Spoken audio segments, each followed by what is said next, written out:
Welcome back. Now, after the conflict between the then Chief Registrar of the Judiciary, Gladys Bostrelay, and the Judicial Service Commission, a recommendation was given to the President, President Uhuru Kenyatta, to form a tribunal to investigate 6 of the commissioners. Of course, from different quarters, there were concerns. Others were crossing their fingers that the President perhaps should not. But, well, over the weekend he did. But so far it has taken a political angle. So today we're asking the whole debate, is it just the politicization of the matter that is between Jubilee and CORD, or is the whole debate based on merit? And this morning we're joined by Honorable Njuki Muthomi, a Member of Parliament, Chuka. Welcome to the Power Breakfast Show. Chuka, Igambag'ombe. Thank you so much. Yes. It is Chuka. Chuka, Igambag'ombe. Thank you so much indeed. From, of course, the Jubilee Coalition. Correct. And then we have Honorable Ken Okoth, a Member of Parliament, Kibra constituency. Welcome from the CORD Coalition. Perhaps let's begin. Is this whole debate, the President has appointed the tribunal, is it purely based on just politics, or is there merit to it? We could start with you, Honorable Njuki. Okay, first and foremost, it's important to know that the President did not have a choice whether to appoint the tribunal or not, because that is very well stipulated in the Constitution. You look at Article 251 6, actually 251.4. It stipulates exactly what is supposed to happen after the President gets the recommendation from Parliament. It says that as he sets a tribunal, first he may suspend the members of the Commission, but it does not give him an option whether to make the tribunal or not. Part 4b says that he shall appoint a tribunal so that it can be able to investigate and give the recommendations. So if he did not do that, you'd have actually broken the law. All right. Yes. So there's nothing to do with politics here. Unless it's being politicized. But those people are politicizing it. Read the Constitution. Okay. Yeah, that is exactly what it is. Perhaps Honorable Okoth? You can fool some people sometimes, but you can't fool everybody all the time. The issue we have here is there's a grand scheme to basically roll back on the fight we've had to create a free country, constitution, institutions that work, not individuals.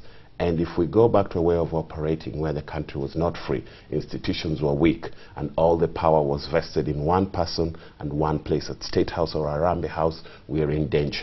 The Jubilee government has not been living up to the spirit of implementing our constitution, and so this one incident here, we should not sit here and discuss it for half an hour as it is the incident. It is a pattern in a long, dangerous direction Kenya is sliding into. Let me tell you, if we emasculate our judiciary and cripple it, it's we Kenya who are going to suffer. We need the judiciary to be independent and strong and operating at full capacity. Right now, we're supposed to have in January 40 new judges, senior judges appointed. Those judges will not be appointed if the Judicial Service Commission is not working. So while the President had to appoint a tribunal to investigate, the suspension of the 6 during that tribunal's operation was not mandatory and is not required. The second part of it is that Parliament knew what game they were playing, so the President can look all innocent, but they're all people working together to knock down the judiciary and set up, as I feel, once you mess with the judiciary now, you have time to put in your own people, you have time to put in people who listen to you, and by 2017, you really don't have an independent and strong judiciary. So let us keep the judiciary operating independently. Let us ask ourselves, the 40 judges Kenyans need for quick delivery of justice, if they're not appointed in January, who's going to lose? Can they be tested and appointed by a corrupt JSC? because they're supposed to have done mistakes. Absolutely. Those are the Financial mistakes. impropriety. Yeah, they're supposed to have some money was lost or some money, because issues about money. So if you are the president, Yes. and the parliament has told you do this, and it says according to him, shall, what you do? Appoint the tribunal. Let me ask you, the president has not done wrong to appoint the tribunal. Yeah. What we're talking about is during the work of that tribunal's investigation, should the 6 members of the JSC be suspended or not? That is the question, because if you suspended, you've already crippled the judiciary. The JSC has got 11 members. For a quorum of it to meet and make decisions, it needs to be 6 people. When you only have 5 left, then you have crippled. What do you say to that? Absolutely. The president did not have to. First and foremost, I'm very surprised by what my honorable friend is saying, because in this particular case, we have to follow the president had to follow the law. You've said that. And before.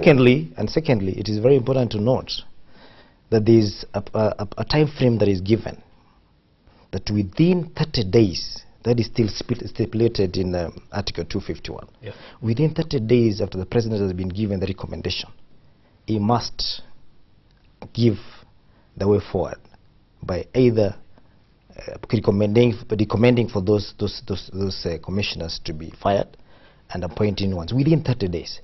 So there is no intention by the president to prolong the period. What can actually prolong the period is in this particular time with we engage in politics so that this commission, this tribunal is not formed. That is what is going to delay. And if that was the intention, then the president would not have suspended them. So in actual fact, it is time-bound. And if you look at the day today and January, if that commission can complete its work within a week, then we're talking about mid-January maximum, because it says within 30 days. Do you foresee them doing investigations within a week? Even if it's not within a week, the president has a maximum of 30 days. Right. It can even be done within 2 days. The concern here, was it right for the president to suspend the commissioner? Could they not have stayed? Of course, it was very important for him to suspend, because if you look at the allegations that are there, it touches on the credibility of these people. It's a matter of integrity, because it has to do something to do with the 80 million that got lost in the judiciary that is being investigated. You cannot investigate fraud in an office when you have people who are sitting there, because the subcommittee of finance that most of these members are serving for actually authorized.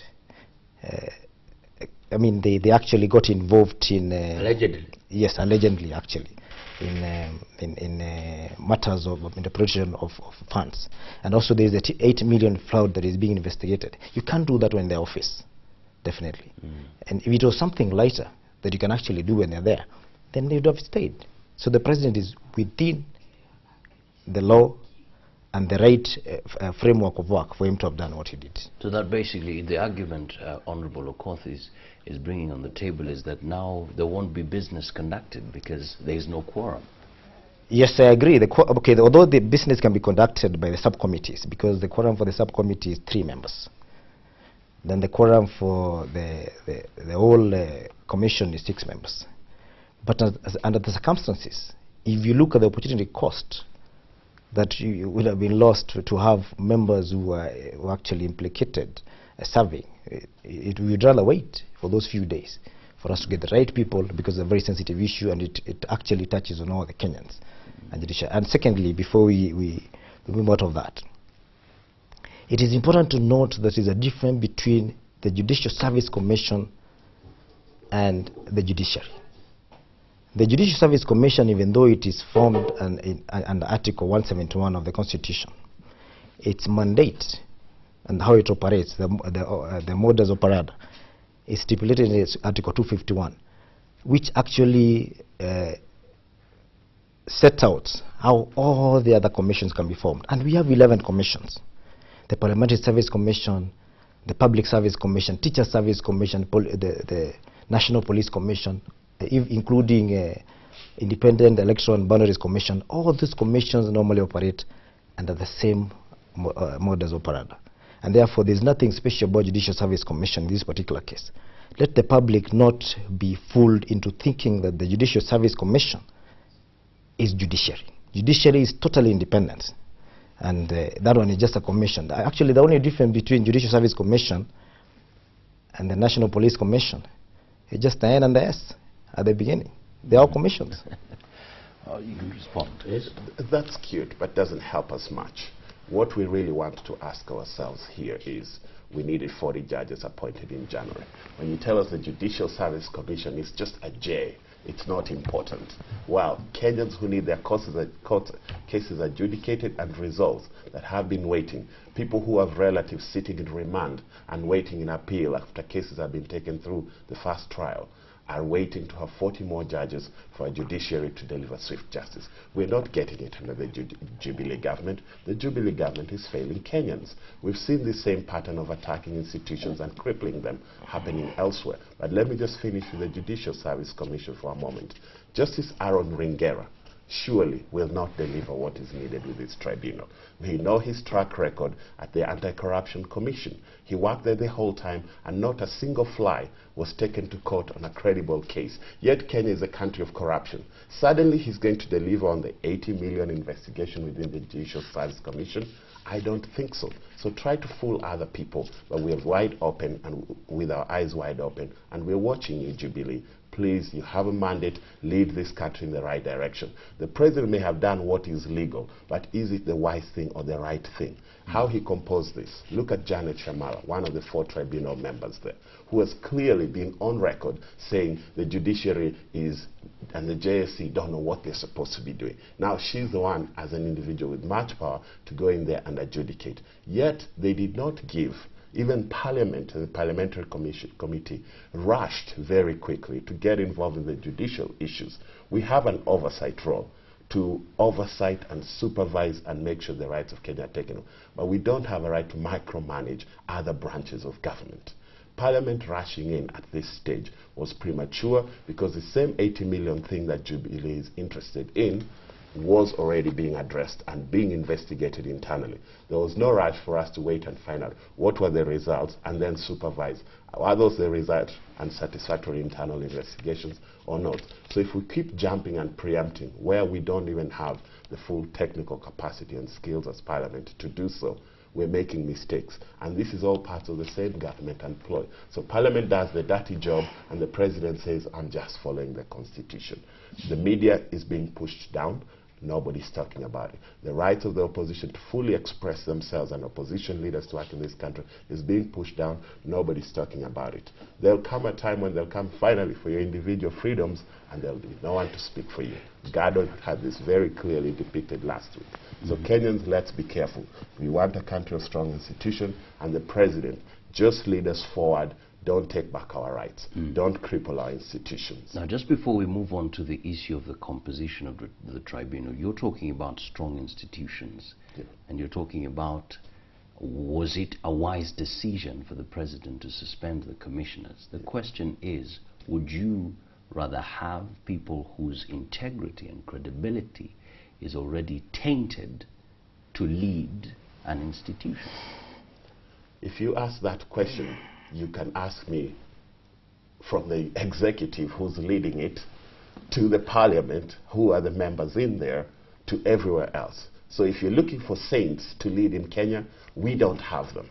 If you're looking for strong leaders who must lead with integrity and with public accountability, we can hold them to that standard in all of our institutions. So let's not go down the line of saying we must get saints for Kenyans to move forward, right?